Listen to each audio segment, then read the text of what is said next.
श्री परमात्मने नमः।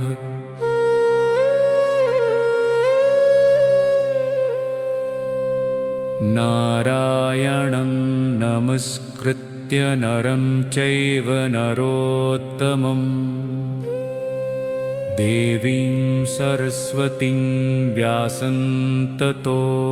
जयमुदीरयेत्।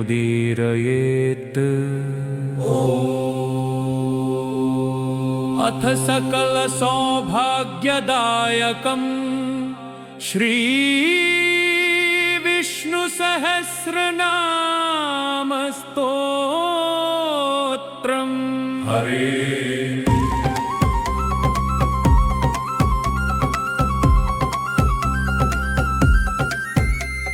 शुक्लांबरधरं विष्णुं शशिवर्णं चतुर्भुजं प्रसन्नवदनं ध्यायेत् सर्वविघ्नोपशान्तये। यस्य द्विरदवक्त्राद्य पारिषद्य परशतं विघ्नं निघ्नन्ति सततं विश्वक्सेनं तमाश्रये। व्यासं वसिष्ठनप्तारं शक्ते पौत्रमकल्मषं पराशरात्मजं वन्दे शुक्तातं तपोनिधिम्। व्यासाय विष्णुरूपाय व्यासरूपाय विष्णवे नमो वै ब्रह्मनिधये वासिष्ठाय नमो नमः। अविकाराय शुद्धाय नित्याय परमात्मने सदैकरूपरूपाय विष्णवे सर्वजिष्णवे। यस्य स्मरणमात्रेण जन्मसंसारबन्धनात् विमुच्यते नमस्तस्मै विष्णवे प्रभविष्णवे। नमः समस्तभूतानामादिभूताय भूभृते अनेकरूपरूपाय विष्णवे प्रभविष्णवे। ॐ नमो विष्णवे प्रभविष्णवे। श्रीवैशम्पायन उवाच श्रुत्वा धर्मान् शेषेण पावनानि च सर्वशः युधिष्ठिरशान्तनवं पुनरेवाभ्यभाषत। युधिष्ठिर उवाच किमेकं दैवतं लोके किं वाप्येकं परायणं स्तुवन्तः कं कमर्चन्त प्राप्नुयुर्मानवा शुभम्। को धर्मः सर्वधर्माणां भवतः परमो मतः किं जपन्मुच्यते जन्तुर्जन्म संसारबन्धनात्। कृष्णवाच जगत्प्रभुं देवदेवमनन्तं पुरुषोत्तमं स्तुवन्नाम सहस्रेण पुरुषः सततोत्थितः। तमेव चार्चयन् नित्यं भक्त्या पुरुषं व्ययं ध्यायन् स्तुवन् नमस्यंश्च यजमानस्तमे च। अनादिनिधनं विष्णु सर्वलोकमहेश्वरम्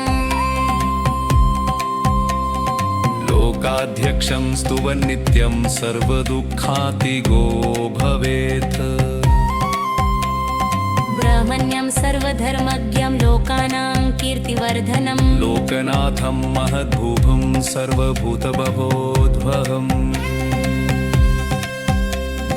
एष मे सर्वधर्माणां धर्मोऽधिकतमो मत यद्भक्त्या पुण्डरीकाक्षं स्तवेरर्चेन्नरः सदा। परमं यो महत्तेज परमं यो महत्तपः परमं यो महद्ब्रह्म परमं यः परायणम्। पवित्राणां पवित्रं यो मङ्गलानां च मङ्गलम्। दैवतं देवतानां च भूतानां यो दयर्पिता। यतः सर्वाणि भूतानि भवन्त्यादियुगागमे यस्मिंश्च प्रलयं यान्ति पुनरेजयुगक्षये। तस्य लोकप्रधानस्य जगन्नाथस्य भूपते विष्णोर्नाम सहस्रं मे शृणु पापभयापहम्। यानि नामानि गौणानि विख्यातानि महात्मना ऋषिभिः परिगीतानि तानि वक्ष्यामि भूतये। शीर्षनाम्नां सहस्रस्य वेदव्यासो महामुनिः छन्दोनुष्टुप् तथा देवो भगवान् देवकीसुतः।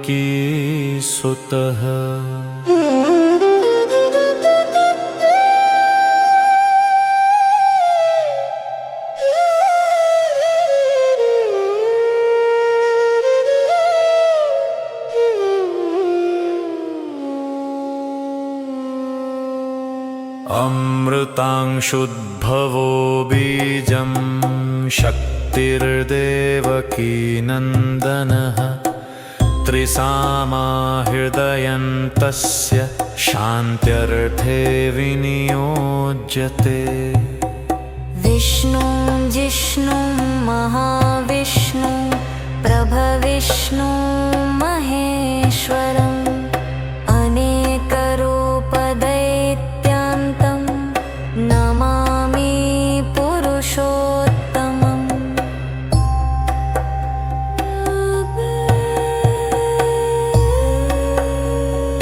पूर्वन्यासः श्रीवेदव्यास उवाच ओमस्य श्रीविष्णोर्दिव्यसहस्रनामस्तोत्रमहामन्त्रस्य श्रीवेदव्यासो भगवान् ऋषिः अनुष्टुप् छन्दः श्रीमहाविष्णु परमात्मा श्रीमन्नारायणनो देवता। अमृतांशुद्भवो भानुरिति बीजं देवकी नन्दनः सृष्टेति शक्तिः उद्भवक्षोभणो देव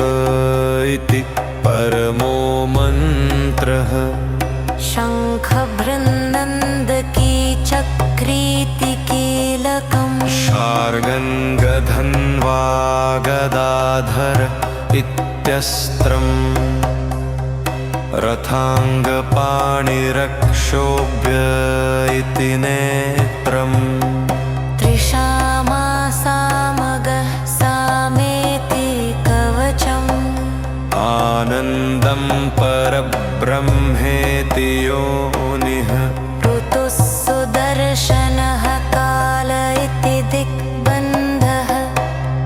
श्रीविश्वरूप इति ध्यानम्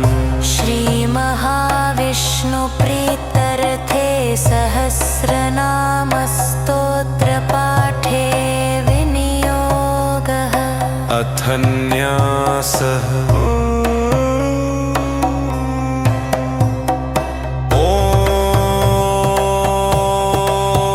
ॐ शिरसि वेदव्यासर्षये नमः मुखे अनुष्टुप् छन्दसे नमः हृदि श्रीकृष्ण परमात्मदेवताये नमः गुह्ये अमृतांशुद्भवो भानुरिति बीजाय नमः पादयोर्देवकी नन्दन सृष्टेति शक्तये नमः सर्वाङ्गे शङ्खभृन्नन्दकी चक्रीति कीलकाय नमः करसम्पुटे मम श्रीकृष्णप्रीत्यर्थे जपे विनियोगः इति ऋष्यादिन्यास। अथ करन्यास ॐ विश्वं विष्णुर्वषट्कार इत्यङ्गुष्ठाभ्यां नमः अमृतांशुद्भवो भानुरिति तर्जनीभ्यां नमः ब्रह्मण्यो ब्रह्मकृब्रह्मेति मध्यमाभ्यां नमः सुवर्णबिन्दुरक्षोभ्य इत्यनामिकाभ्यां नमः निमिषो निमिषस्रग्वीति कनिष्ठिकाभ्यां नमः रथाङ्गपाणिरक्षोभ्य इत्यस्त्राय फट् इति करन्यासः। अथ हडङ्गन्यासः ॐ विश्वं विश्व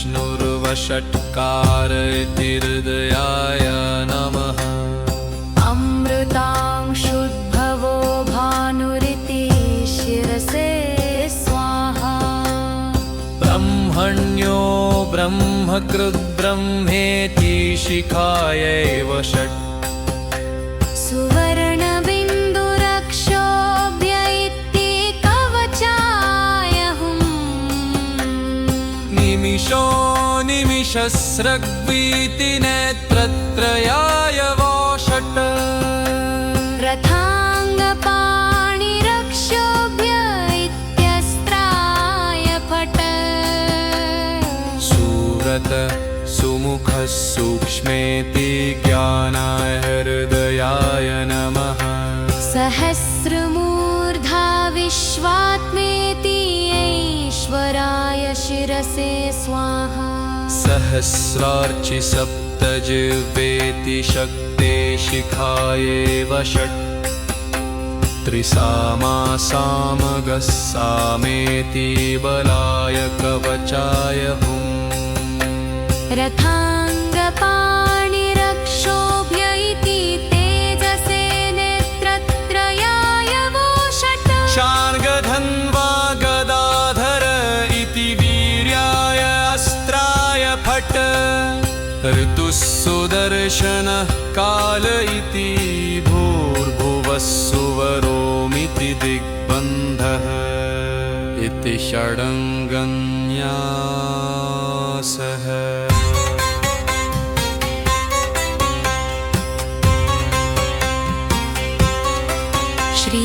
श्रीकृष्णप्रीत्यर्थे विष्णोर्दिव्यसहस्रनामजपमहो करिष्ये इति सङ्कल्प अथ ध्याना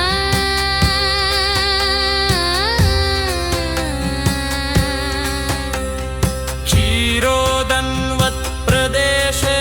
शुचिमणिविलसत्सेकते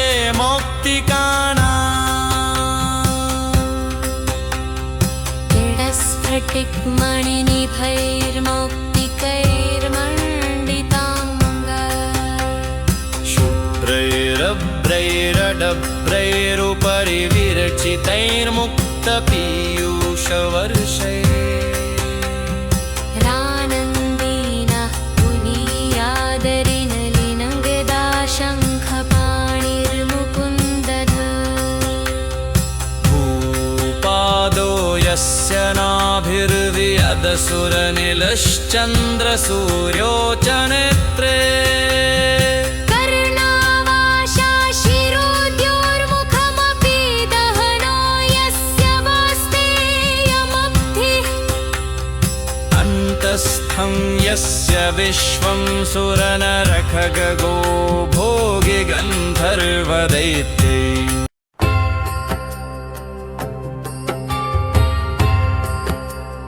चित्रं रम्यते तं त्रिभुवनवपुषं विष्णुमीशं नमामि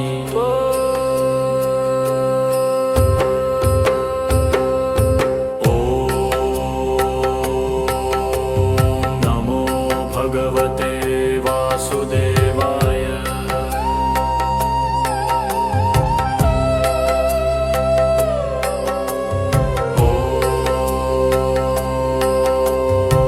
शान्ताकारं भुजगशयनं पद्मनाभं सुरेशं विश्वाधारं गगनसदृशं मेघवर्णं शुभाङ्गम् लक्ष्मीकान्तं कमलनयनं योगिहृद्यानगम्यम् वन्दे विष्णुं भवभयहरं सर्वलोकैकनाथम्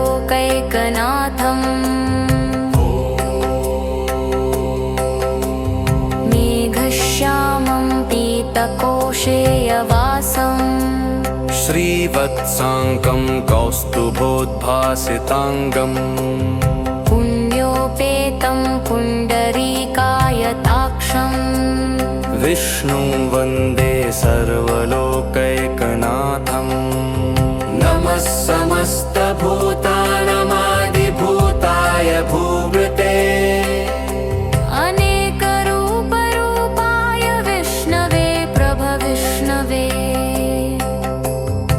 शङ्खचक्रं सकिरीटकुण्डलं सपीतवस्त्रं सरसिरुहेक्षणं सहारवक्षस्थलकौस्तुभश्री फलशोभिकौस्तुभम् नमामि विष्णुं शिरसा चतुर्भुजम् छायायां पारिजातस्य हेमसिंहासनोपरि आसीनमम्बुदश्याममायताक्षमलं कृतम् चन्द्राननं चतुर्बाहुं श्रीवत्साङ्कितवक्षसं रुक्मिणी सत्यभामाभ्यां सहितं कृष्णमाश्रये स्तोत्रम्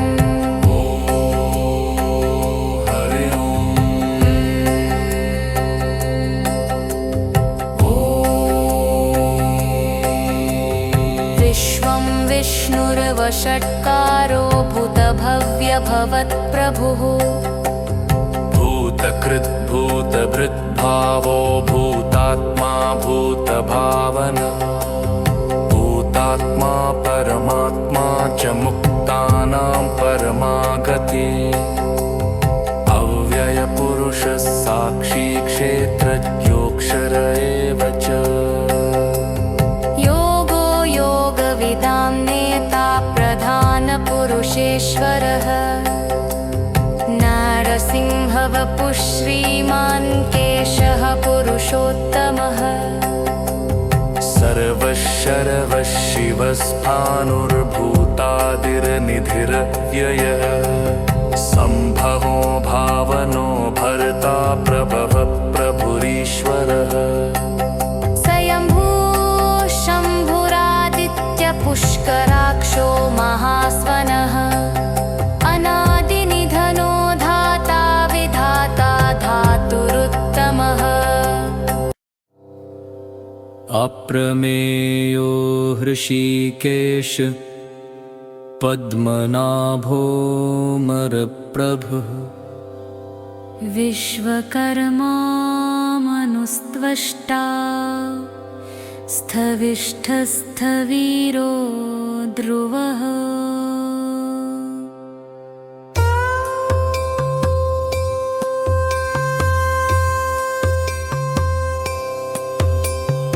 अग्राह्य शाश्वत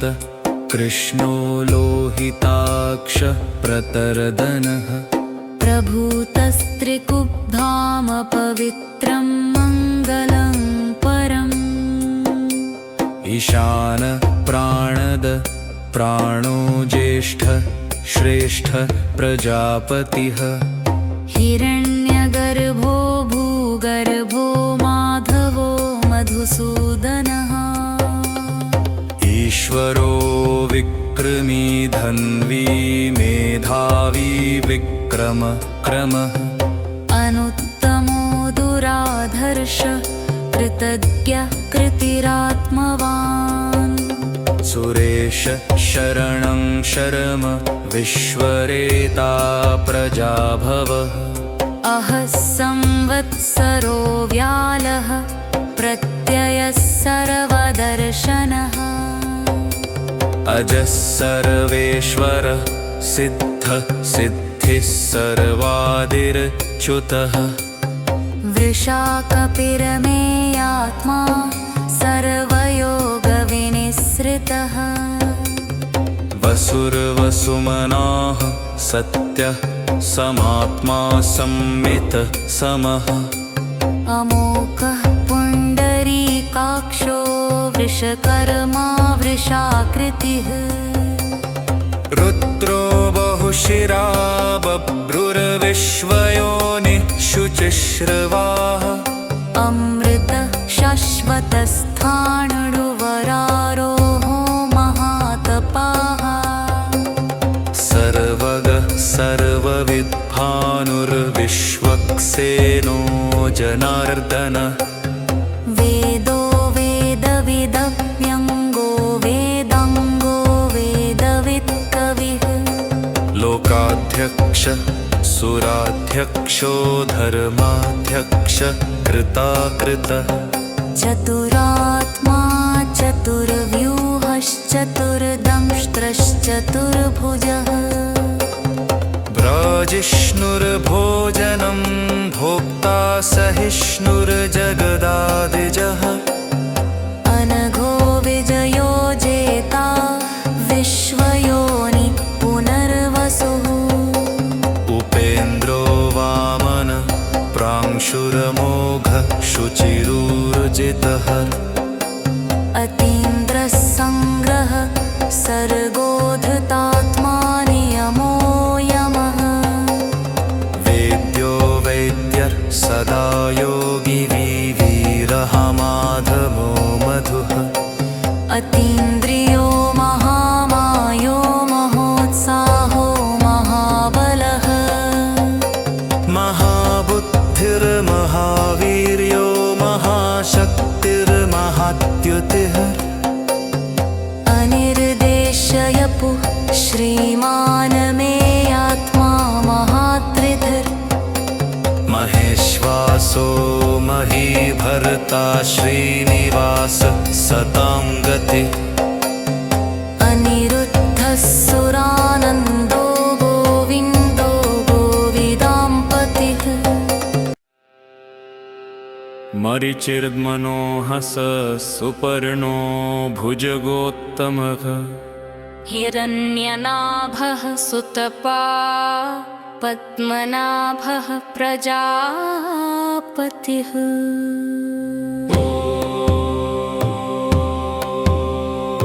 अमृत्युः सर्वदृक्सिंह सन्धाता सन्धिमान् स्थिरः अजो दुर्मर्शनः शास्ता विश्रुतात्मा सुरारिहा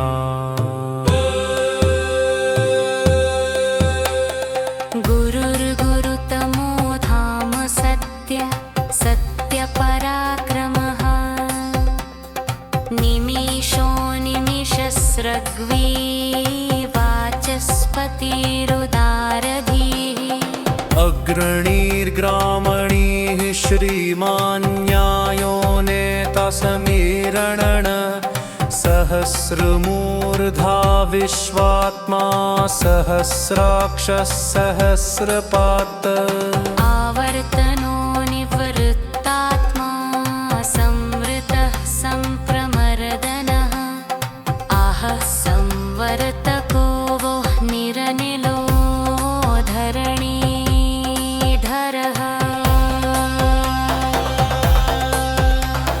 सुप्रसादः प्रसन्नात्मा विश्वधिर्विश्वभुग्विभुः सत्कर्ता सत्कृतः साधुर्जहनुर्नारायणो नरः असङ्ख्येयो प्रमेयात्मा विशिष्टः शिष्टकृच्छुचिः सिद्धार्थः सिद्धसङ्कल्पः सिद्धिदः सिद्धिसाधनः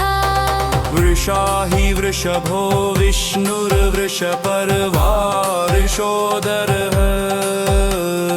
वर्धनो वर्धमानश्च विविक्तः श्रुतिसागरः सुभुजो दुर्धरो वाग्मी महेन्द्रो वसुदो वसुः नैकरूपो बृहद्रूपः शिपिविष्टः प्रकाशनः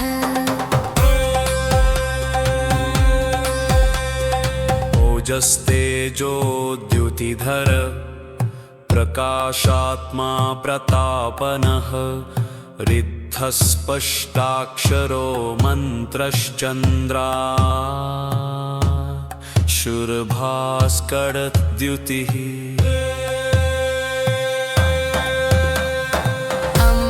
अमृतांशुद्भवो भानुः शशिबिन्दुः सुरेश्वरः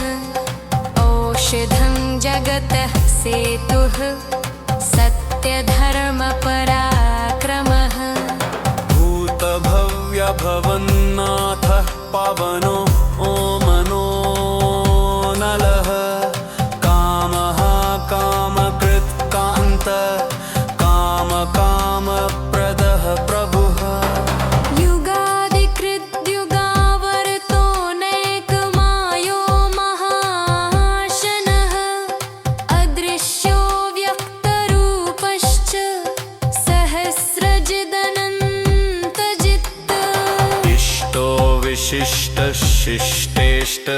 शिखन्नरीनहुषो वृषः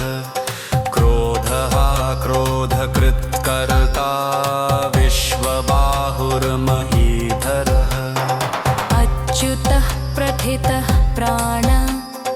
प्राणदो वासवानुजः अपानिधिर्धिष्ठानं प्रमत्तः प्रतिष्ठितः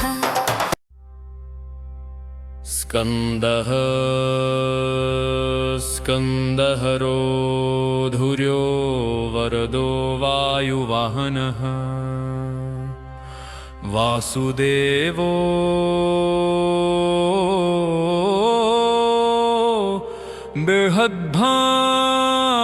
बृहद्भानुरादिदेवः पुरन्दरः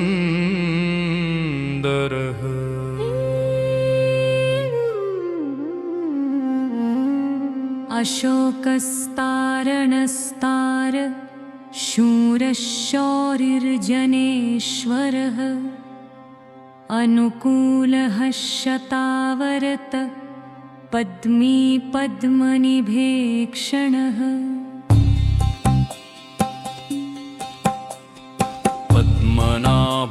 पद्मनाभोरविन्दाक्ष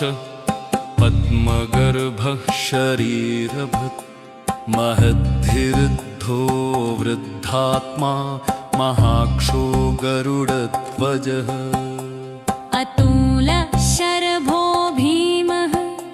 समयजुन्यो हविर्हरि सर्वलक्षणलक्षणन्यो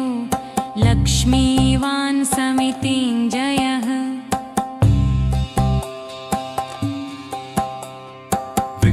वृक्षरोहितो मार्गो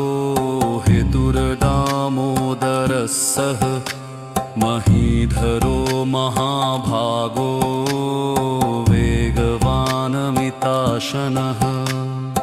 उद्भवक्षोभणो देवः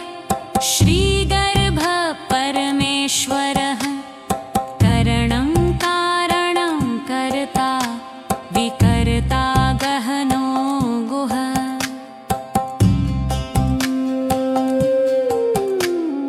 व्यवसायो व्यवस्थान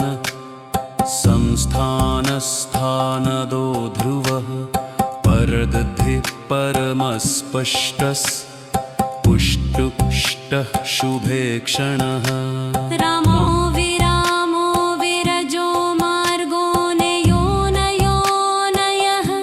वीरशक्तिमतां श्रेष्ठो धर्मो धर्मविदुत्तमः वैकुण्ठपुरुषः प्राणदः प्रणवः पृथुः हिरण्यगर्भः शत्रुघ्नो व्याप्तो वायुर्ढोक्षजः ऋतुः सुदर्शनः काल परमेष्ठी परिग्रह उग्रसंवत्सरो दक्षो विश्रामो विश्वदक्षिणः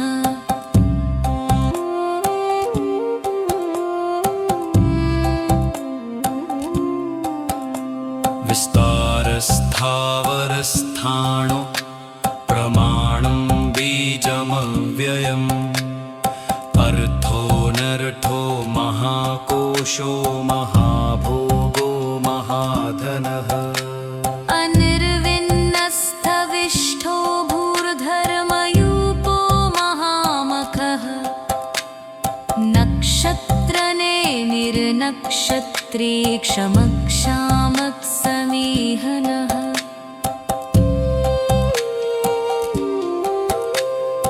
यज्ञो महेज्यश्च क्रतुः सत्रं सतां गतिः सर्वदर्शी विमुक्तात्मा सर्वज्ञो ज्ञानमुत्तमम् सुव्रतः सुमुखः सूक्ष्म सुघोषः सुखदः सुहृत् मनोहरो जितक्रोधो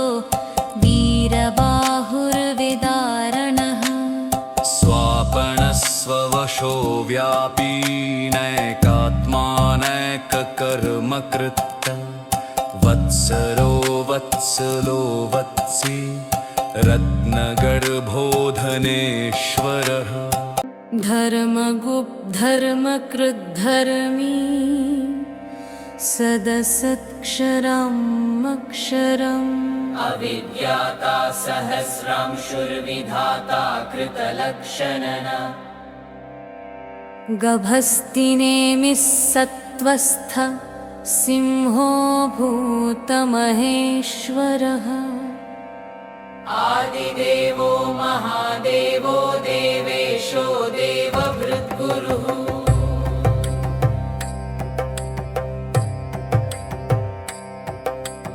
उत्तरो गोपतिर्गोप्ता ज्ञानगम्यः पुरातनः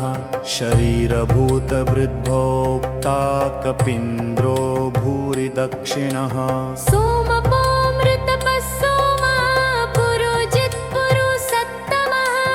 विनयो जयः सत्यसन्धो दाशार्हः सात्वतां पतिः जीवो विनयिता साक्षी मुकुन्दोऽमितविक्रमः अम्भो निधिरनन्तात्मा महोदधिष्युवन्तकः अजो महार्हः स्वाभाव्यो जितामित्रः प्रमोदनः आनन्दो नन्दनो नन्दः सत्यधर्मात्रिविक्रमः महर्षिः कपिलाचार्यः कृतज्ञो मेदिनीपतिः त्रिपत्तस्त्रिदशाध्यक्षो महाशृङ्गः कृतान्तकृत् महावराहो गोविन्द सुषेणः कनकाङ्गदी गुह्यो गभीरो गहनो गुप्तश्चक्रगदाधरः वेधास्वाङ्गोजितः कृष्णो दढः सङ्कर्षणोच्युतः वरुणो वारुणो वृक्षः पुष्कराक्षो महामनाः भगवान् भगहानन्दी वनमाली हलायुधः आदित्यो ज्योतिरादित्यः सहिष्णुर्गतिः सत्तमः सुधन्वा खण्डपरशुरदारुणो द्रविणाप्रदः दिवस्पृक् सर्वदृग्व्यासो वाचस्पतिरयो निजः त्रिसामा सामगः सामा निर्वाणं भेषजं भिषक् सन्न्यासकृच्छ्रमश्शान्तो निष्ठा शान्तिपरायणम् शुभाङ्गशान्तिदः स्रष्टा कुमुदः कुवलेशयः गोहितो गोपतिर्गोप्ता वृषभाक्षो वृषप्रियः अनिवर्ती निवृत्तात्मा संक्षेप्ताक्षेमकृच्छिवः श्रीवत्सवक्षा श्रीवासः श्रीपतिः श्रीमताम्बरः श्रीधः श्रीशः श्रीनिवासः श्रीनिधिः श्रीविभावनः श्रीधरः श्रीकरः श्रेयः श्रीमाललोकत्रयाश्रयः स्वक्षस्वङ्गशतानन्दो नन्दिर्ज्योतिर्गणेश्वरः विजितात्मा विधेयात्मा सत्कीर्तिश्चिन्न संशयः उदीर्णः सर्वतश्चक्षुरनीशः शाश्वतः स्थिरः भूषयो भूषणो भूतिर्विशोकः शोकनाशनहो अर्चिष्मानर्चितः कुम्भो विशुद्धात्मा विशोधनः अनिरुद्धो प्रतिरथः प्रद्युम्नोमितविक्रमः कालनेमिनीहावीरः शौरिशूरजनेश्वरः त्रिलोकात्मा त्रिलोकेशः केशः केशिहा हरिः कामदेव कामपालः कामिकान्तः कृतागमः अनिर्देशगपुरधिष्णुरवीरोऽनन्तो धनञ्जयः ब्रह्मण्यो ब्रह्मरुद् ब्रह्मा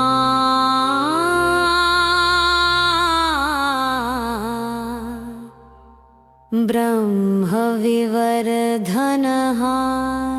ब्रह्मविद्ब्राह्मणो ब्रह्मविब्रह्मच्यो ब्राह्मणप्रियः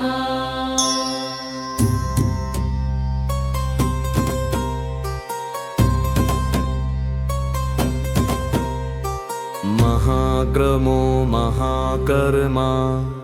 महातेजा महोरगः महाक्रतुर्महायज्वा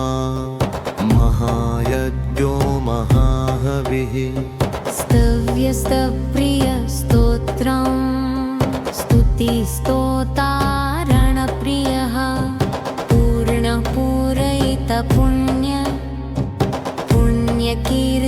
पुण्यकीर्तिर्नामयः मनोजवस्तीर्थकरो वसुरेता वसुप्रदः वसुप्रदो वासुदेवो वसुर्वसुमना हविः सद्गति सत्कृति सत्ता सद्भूतिः सत्परायणः शूरसेनो यदुश्रेष्ठ सन्निवास सुयामुनः भूतावासो वासुदेव सर्वासुनिलयो नलः दर्पः दर्पदो दृप्तो पराजितः विश्वमूर्तिर्महामूर्तिर्दीपं मूर्तिरमूर्तिमान् अनेकमूर्तिरव्यक्तः शतमूर्तिः शताननः एकोनैकः सवः कः किं यत्तत्पदं नुत्तमम् लोकबन्धुर्लोकनाथो माधवो भक्तवत्सलः सुवर्णवर्णो हेमाङ्गो वराङ्गश्चन्दनाङ्गदी वीरः विषमशून्यो घृताशीरचलश्चलः अमानी मानदो मान्यो लोकस्वामी त्रिलोकधृक् सुमेधा मेधजो धन्यः सत्यमेधाधराधरः तेजो वृषो द्युतिधर सर्वशस्त्रभृतां वरः प्रक्रघो निग्रहो व्यग्रो नैकशृङ्गो गदाग्रजः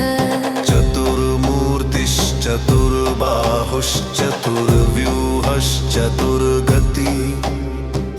चतुरात्मा चतुर्भावश्चतुर्वेदविदेकपात् समावर्तो निरुक्तात्मा दुर्जयो दुरतिक्रमः दुर्लभो दुर्गमो दुर्गो दुरावासो दुरारिः शुभाङ्गो लोकसारङ्गः सुतन्तुस्तन्तुवर्धनः इन्द्रकर्मा महाकर्मा कृतकर्मा कृतागमः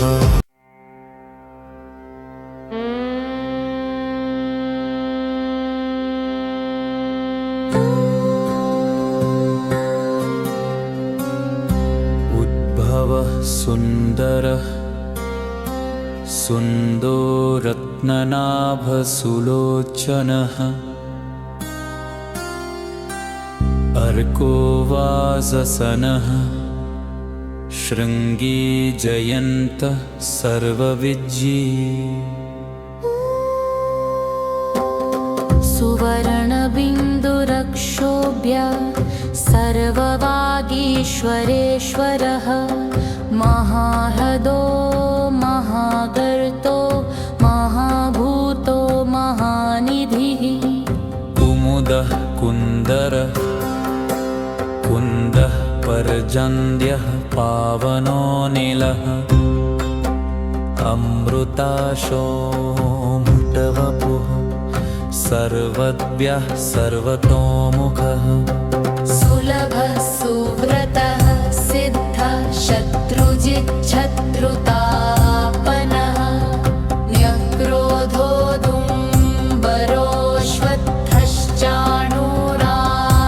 दुम्बरोऽश्वत्थश्चाणूरान्धनिषूदनः सहस्रार्चिः सप्तजिह्वा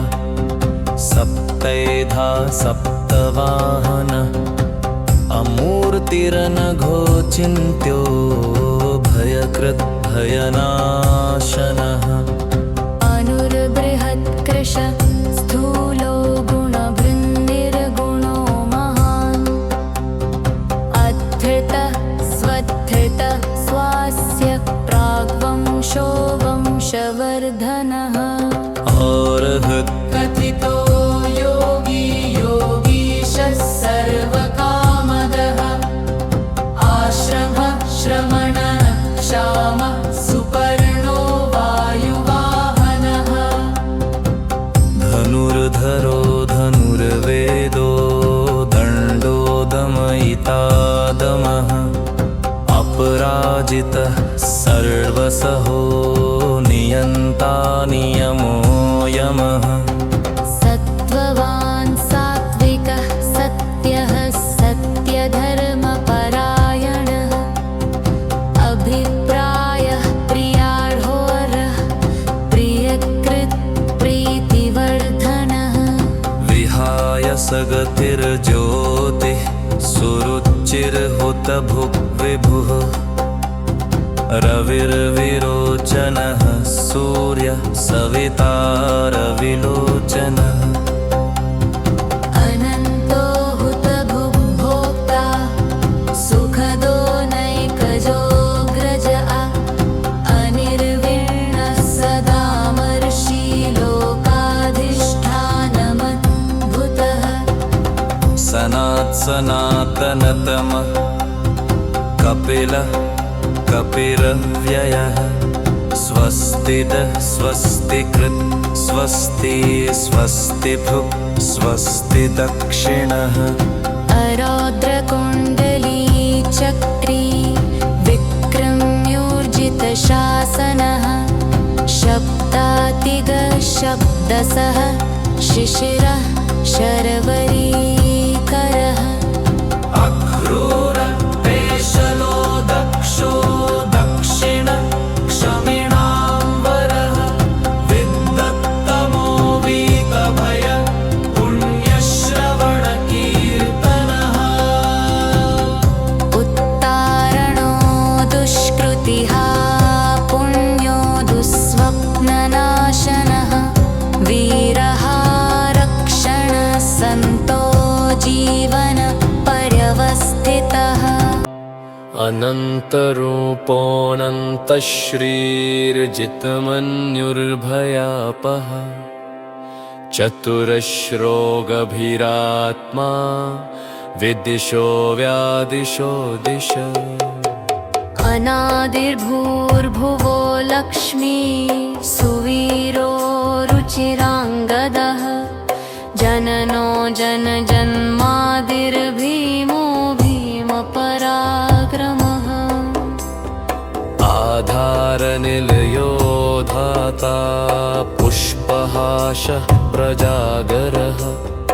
ऊर्ध्वगः सत्पथाचारः प्राणदः प्रणवपणः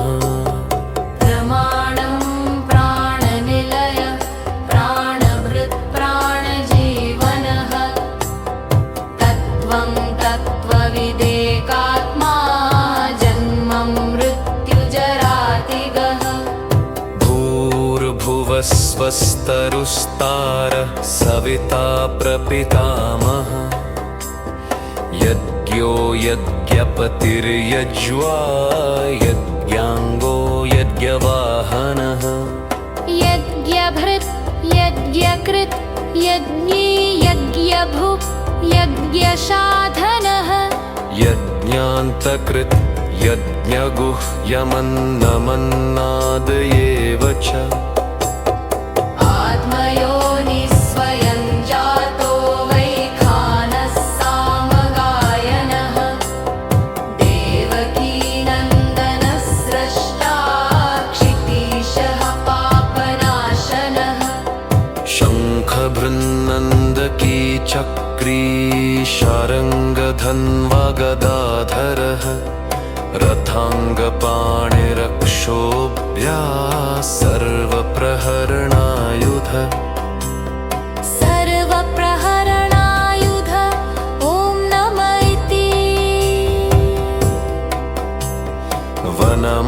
माली गदी शारंगी शंखी चक्री च नंदकी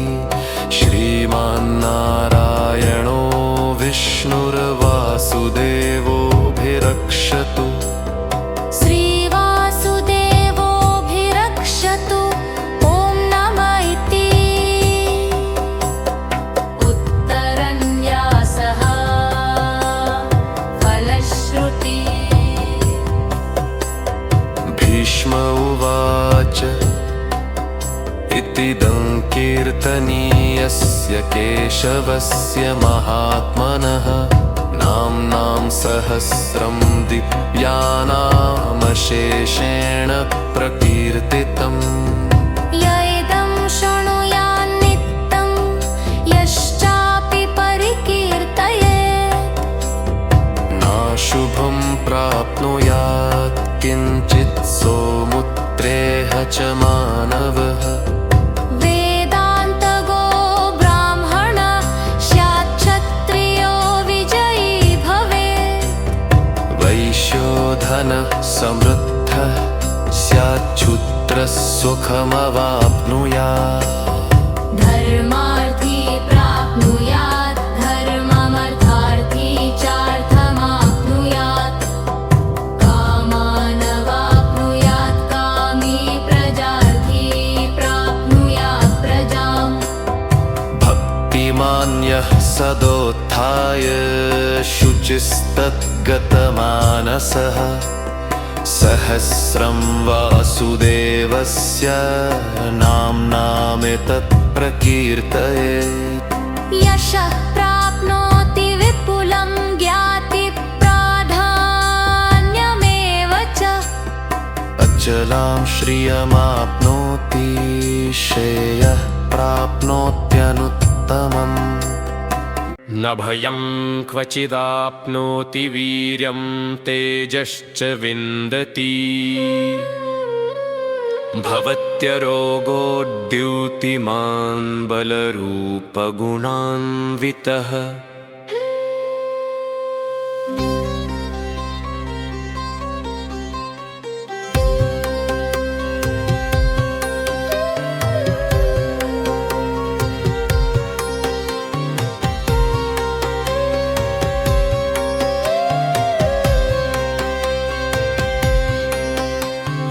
रोगार्तो मुच्यते रोगाद् बद्धो मुच्येत् बन्धनात् भयान्मुच्ये भीतस्तु मुच्येतापन्नापद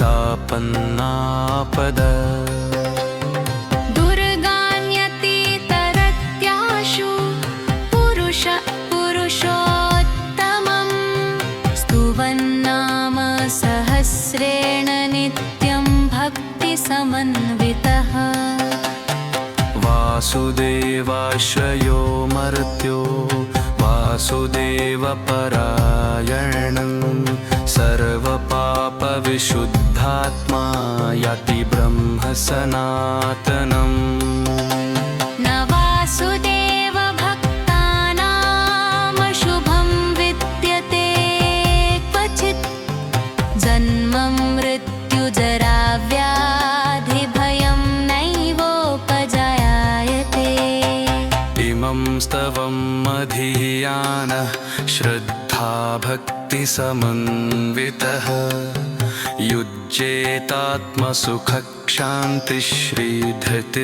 युज्येतात्मसुखक्षान्तिश्रीधृतिस्मृतिकीर्तिभिः न क्रोधो न च मात्सर्यं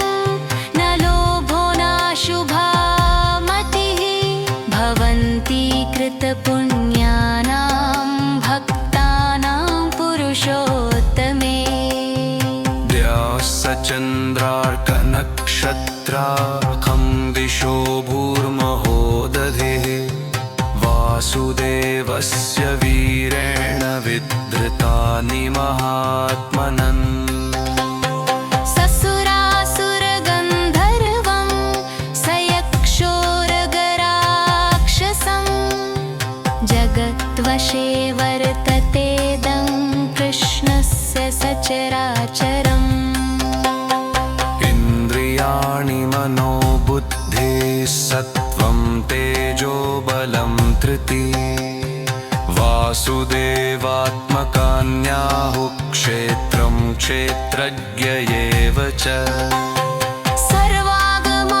सर्वागमानामाचारः प्रथमं परिकल्पिते आचारप्रभवो धर्मो धर्मस्य प्रभुर्च्युतुत निशयः पितरो देवा महाभूतानि धातवः जङ्गमाजङ्गमं चेदं जगन्नारायणोद्भवम् योगो ज्ञानं तथा सांख्यं विद्या शिल्पादिकर्म च वेदाः शास्त्राणि विज्ञानमेतत्सर्वं जनार्दना एको विष्णुर्महद्भूतं पृथग्भूतान्यनेकशः त्रिलोकान् व्याप्य भूतात्मा भुङ्क्ते विश्वभुगव्ययः इमं स्तवं भगवतो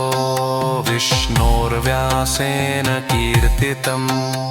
पठेद्य इच्छेत् पुरुषः श्रेयः प्राप्तुं सुखानि च विश्वेश्वरमजं देवं जगतः प्रभुं व्ययं भजन्ति ये पुष्कराक्षं न ते यान्ति पराभवम्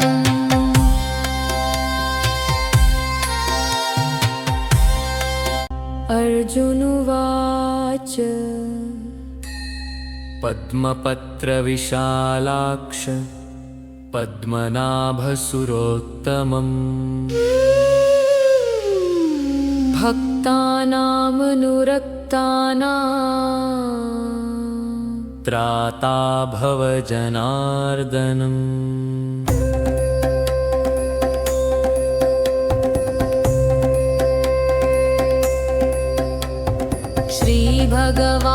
श्रीभगवानुवाच यमानाम सहस्रेण स्तोतुमिष्टि पाण्डव सोऽहमेकेन श्लोकेन स्तुत एव न संशयः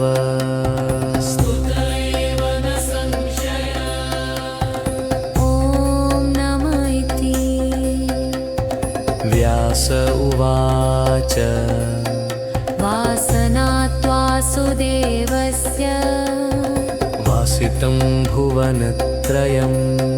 सर्वभूतनिवासोऽसि वासुदेव नमोऽस्तु ते श्रीवासुदेव नमोऽस्तु ते ॐ नम इति पार्वत्युवाच केनोपायेन लघुना विष्णोर्नाम सहस्रकम् पठ्यते पण्डितैर्नित्यं श्रोतुमिच्छाम्यहं प्रभो ईश्वर उवाच श्रीराम राम रामेति रमे रामे मनोरमे राम रामेति रामेति सहस्रनाम तत्तुल्यम् राममवरानने श्रीराम नाम वराननो ॐ नम इति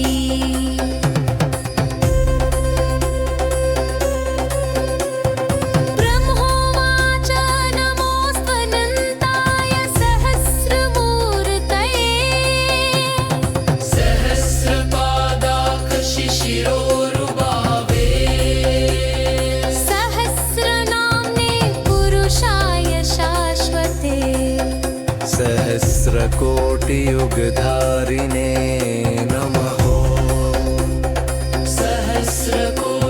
सहस्रकोटियुगधारिणे नमो नम इति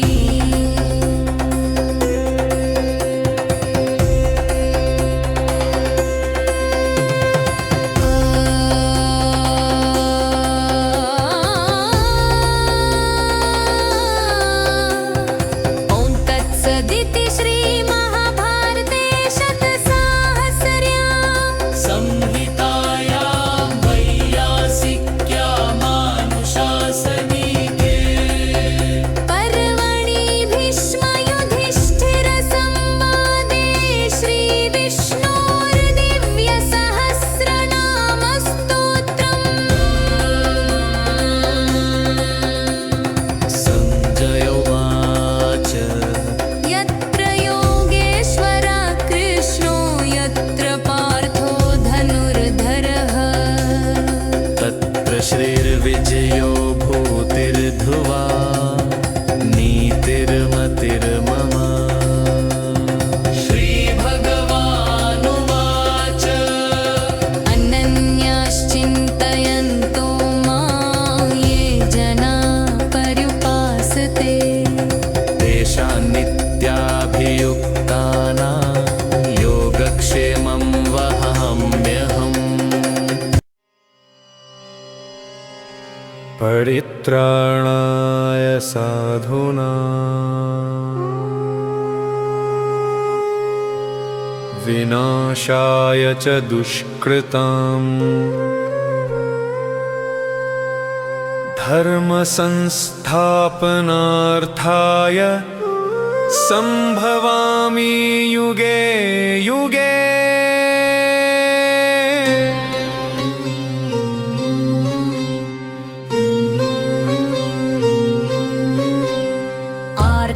विषण्णा शिथिलाश्च भीता घोरेषु च व्याधिषु वर्तमाना संकीर्त्य नारायणशब्दमात्रं विमुक्तदुःखः सुखिनो भवन्ति कायेन वाचा मनसेन्द्रियैर्वा बुद्ध्यात्मना वा प्रकृते स्वभावात् प्रकृति स्वभावात् प्रकृति स्वभावात् प्रकृति स्वभावात् करोमि यद्यत् सकलं परस्मै नारायणायेति समर्पयामि इति श्रीविष्णोर्दिव्यसहस्रनामस्तोत्रम् सम्पूर्ण